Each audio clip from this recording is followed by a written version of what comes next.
साथियों नमस्कार। आज के इस कड़ी में हम बात करेंगे जीएसएससी की परीक्षा में पूछे गए जनरल साइंस के प्रश्न के ऊपर, यानी समान विज्ञान में जो है किस तरह के प्रश्न पूछे गए हैं। यह परीक्षा जो है 19/7 यानी 19 जुलाई 2026 को जो है करवाई गई। यह वीडियो जो है आगामी सभी भर्ती प्रतियोगी परीक्षा के लिए लाभप्रद होने वाली है, क्योंकि जनरल साइंस के प्रश्न जो है सभी परीक्षा में पूछी जाती है। तो चलिए देख लिया जाए। तो प्रश्न है कि लोहे में जंग लगने के लिए निम्नलिखित में से कौन सी स्थिति जो है सबसे अधिक आवश्यक है। पहला विकल्प है कि केवल ऑक्सीजन की उपस्थिति। दूसरा विकल्प है केवल कार्बन डाइऑक्साइड की उपस्थिति। तीसरा है कि ऑक्सीजन और पानी दोनों की उपस्थिति। तो राइट विकल्प क्या हो जाएगा? ऑक्सीजन और पानी दोनों की उपस्थिति, यानी सी हो जाएगा। C4 चारा हो जाएगा। एक तरफ जो है इंग्लिश में प्रश्न लिखा हुआ है, तो जिनको हिंदी में दिक्कत है तो अंग्रेजी में आप देख सकते हैं। चलिए अगले प्रश्न की ओर चलते हैं। अगला प्रश्न है कि एक पीने का स्ट्रॉ आपके मुंह में सॉफ्ट ड्रिंक को ऊपर खींचने का काम क्यों करता है? तो विकल्प देख लीजिए। इस प्रश्न का राइट आंसर जो है डी हो जाएगा। वायुमंडलीय दबाव तरल को स्ट्रॉ में बने कम दबाव वाले क्षेत्र में ऊपर धकेलता है जब आप चूसते हैं। तो इसलिए इस प्रश्न का राइट आंसर जो है बी हो जाएगा। बी और बॉल हो जाएगा। चलिए आगे बढ़ते हैं। अगला प्रश्न है कि एक किसान पाता है कि उसके खेत की मिट्टी बहुत अधिक अम्लीय है, जिससे उसकी फसलों की वृद्धि जो है प्रभावित हो रही है, और मिट्टी की अम्लता को उदासीन करने और फसल उपज में सुधार करने के लिए उससे निम्नलिखित में से कौन सा पदार्थ मिट्टी में मिलाना चाहिए, यानी मिट्टी की अम्लता दूर करने के लिए क्या करना चाहिए, यही पूछा गया है। तो इस प्रश्न का राइट आंसर जो है विकल्प नंबर सी हो जाएगा, यानी बुझा हुआ चूना, यानी कैल्शियम हाइड्रोक्साइड हो जाएगा, यानी सी हो जाएगा। C4 चारा हो जाएगा। आगे बढ़ते हैं। अगला प्रश्न है कि रेगिस्तान में लंबे समय तक बिना पानी के जीवित रहने में ऊंट की सहायता करने वाला निम्नलिखित में से कौन सा लक्षण है? ध्यान दीजिएगा, प्रश्न पूछा गया है कौन सा लक्षण है। तो इसलिए इस प्रश्न का राइट आंसर जो ए लगाया है ये नहीं होगा। क्यों नहीं होगा बता रहे हैं। इस पर सबसे पहले राइट आंसर के ऊपर बात कर लेते हैं। तो इस प्रश्न का राइट आंसर जो है सी हो जाएगा। यह बहुत ऊंट जो है गाढ़ा मूत्र का विसर्जन करता है और सूखा मल उत्पन्न करता है। तो इसलिए इस प्रश्न का राइट आंसर जो है सी हो जाएगा। ये नहीं होगा। ये क्यों नहीं होगा? ऊंट के कुबर में जो है आपको फैट जो है यानी वसा संग्रहित रहता है, जो जरूरत पड़ने पर जो है ऊर्जा में परिवर्तन हो जाता है। तो लक्षण पूछा गया है, इसलिए इस प्रश्न का राइट आंसर जो है सी हो जाएगा। C4 चाइना हो जाएगा। आशा है समझ गए होंगे, क्योंकि ऊंट के कुबर में जो है फैट जमा होता है, यानी वसा संग्रहित होता है।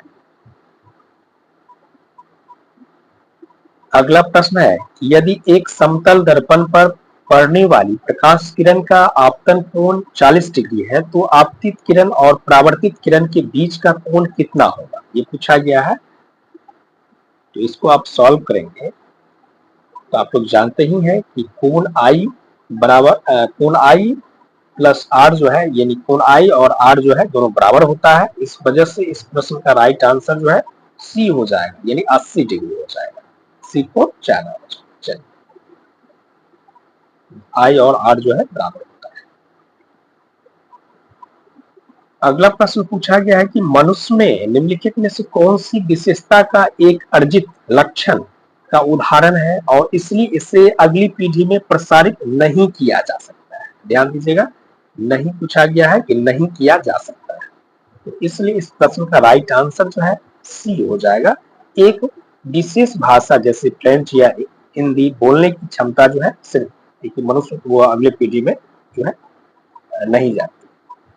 जैसे आंख का रंग माता पिता में है तो बच्चों में भी होगा, रक्त समूह माता पिता का जो है वो बच्चों में भी होगा, आप लोग जानते ही हैं। इसलिए नहीं पूछा गया है तो सी हो जाएगा। C4 चाइना हो जाएगा। अगला प्रश्न है कि सिंचाई के निम्नलिखित में से कौन सी विधि सबसे अधिक जल कुशल है और पानी की बर्बादी को कम करने के लिए पानी की कमी वाले क्षेत्रों में व्यापक रूप से प्रचारित की जाती है? तो ड्रिप सिंचाई हो जाएगा, बिल्कुल सही लगाए हैं। इस प्रश्न का राइट आंसर जो है बी हो जाएगा, ड्रिप सिंचाई हो जाएगा, ड्रिप इरिगेशन हो जाएगा। चलिए अगला प्रश्न है कि आप एक गिलास पानी में चीनी मिलाते हैं और लगातार चलाते हैं, कुछ समय बाद अधिक चीनी नहीं घुलती है और बिना घुली चीनी नीचे बैठ जाती है, इस घोल को क्या कहते हैं? तो इस घोल को जो है संतृप्त घोल कहा जाता है, यानी सैचुरेटेड सॉल्यूशन कहा जाता है। यहाँ से आप लोग इंग्लिश देख लीजिए, यानी इस प्रश्न का राइट आंसर बी हो जाएगा, सैचुरेटेड घोल हो जाएगा। ठीक है, बी हो जाएगा, 98 का बी हो जाएगा। आगे बढ़ते हैं। अगला प्रश्न है कि घरेलू विद्युत तारों में तांबे या एल्युमिनियम का उपयोग क्यों किया जाता है, जबकि विद्युत इस्त्री के तापन अवयव में नाइक्रोम का उपयोग क्यों किया जाता है? ये पूछा गया है कि घरेलू विद्युत तारों में जो है तांबे या एल्युमिनियम का उपयोग किया जाता है, जबकि विद्युत इस्त्री यानी इलेक्ट्रिक आयरन के तापन अवयव में जो है नाइक्रोम का उपयोग क्यों किया जाता है? तो इस प्रश्न का राइट आंसर जो है बी होगा, बी फॉर बॉल हो जाएगा। तांबे का प्रतिरोध बहुत कम होता है, इसलिए यह विद्युत को उष्मा के रूप में बर्बाद नहीं करता है, जबकि नाइक्रोम का प्रतिरोध अधिक होता है, जिससे उष्मा उत्पन्न होती है। यानी 99 का बी हो जाएगा। ध्वनि की तीव्रता या प्रबलता को मापने के लिए निम्नलिखित में से किस इकाई का उपयोग किया जाता है? तो डेसिबल का उपयोग किया जाता है, इसका सी हो जाएगा। अगला प्रश्न है कि निम्नलिखित में से कौन सा कथन आंतरिक निषेचन का सर्वोत्तम वर्णन करता है? तो इस प्रश्न का आंसर हो जाएगा बी हो जाएगा, मादा के शरीर के अंदर युग्मों का संलयन हो जाएगा। यानी इस प्रश्न का राइट आंसर क्या होगा? बी हो जाएगा, बी फॉर बॉल हो जाएगा।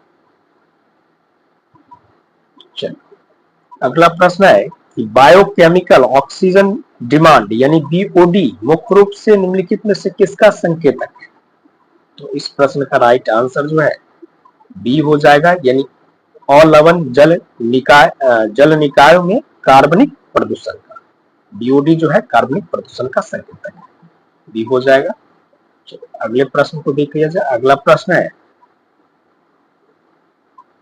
कि वायुमंडल में ऑक्सीजन कार्बन डाइऑक्साइड संतुलन बनाए रखने में वनों की भूमिका का सही वर्णन कौन सा होगा, ये पूछा गया है। तो इस प्रश्न का राइट आंसर जो है सी हो जाएगा, यानी वन प्रकाश संश्लेषण से CO2 अवशोषित कर O2 छोड़ते हैं, कुल मिलाकर कार्बन सिंक होता है, यानी सी हो जाएगा। इस प्रश्न का राइट आंसर सी को चारा हो जाएगा। अगला है कि हवा वाला दिन वास्तविक तापमान से अधिक ठंडा क्यों महसूस होता है, ये पूछा गया है। तो इस प्रश्न का राइट आंसर जो है सी हो जाएगा, ना कि बी। राइट आंसर जो है सी हो जाएगा, सी फोर ज्यादा होगा। हवा शरीर के आसपास की गर्म वायु को हटा देती है, फोर का जो है सी हो जाएगा, 104 का सी हो जाएगा। चलिए आगे बढ़ते हैं।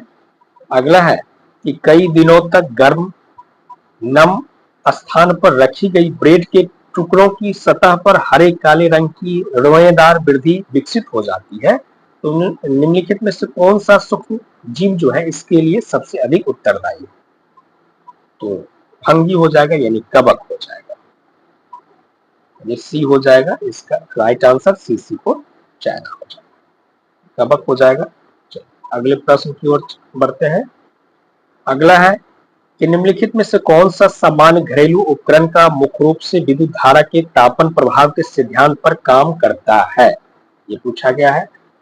तो इस प्रश्न का राइट आंसर जो है बी होगा, इलेक्ट्रिक आयरन यानी प्रेस हो जाएगा, क्योंकि पूछा गया कि सामान्य घरेलू उपकरण मुख्य रूप से विद्युत धारा के तापन प्रभाव के सिद्धांत पर काम करता है, तो इलेक्ट्रिक आयरन हो जाएगा, बी हो जाएगा। निम्नलिखित में से कौन सी लंबाई की मानक एसआई इकाई है, ये पूछा गया है, तो मीटर हो जाएगा इसका। चलो आगे बढ़ते हैं। अगला है कि जब आप ब्रेड या चावल के टुकड़े को कुछ देर तक चबाते हैं तो उसका स्वाद हल्का मीठा होने लगता है। लार का कौन सा घटक किस परिवर्तन के लिए मुख्य रूप से उत्तरदायी है, ये पूछा गया है। तो लार में जो है एमाइलेज होता है, जो स्टार्च में मिल जाता है, तो इसका 8 का सी हो जाएगा, सी फॉर चाइना हो जाएगा, यानी एमाइलेज होता है। चलो अगला प्रश्न है कि निम्नलिखित में से कौन सी विधि के अंतर के आधार पर चावल के साबुत दाने को टूटे हुए चावल के टुकड़ों से अलग करने के लिए सर्वाधिक उपयुक्त विधि है। ये डायरेक्ट एनसीईआरटी से सवाल है। इस प्रश्न का राइट आंसर जो है, हालांकि बेसिक प्रश्न है, इस प्रश्न का राइट आंसर जो है बी हो जाएगा, चलनी विधि या क्षारण। तो ये था आपको जीएसएससी की परीक्षा में समान विज्ञान से पूछे गए प्रश्न या परीक्षा जो है 19 जुलाई 2026 को करवाया गया। तो मिलते हैं एक नई वीडियो में, तब तक के लिए धन्यवाद, जय हिंद।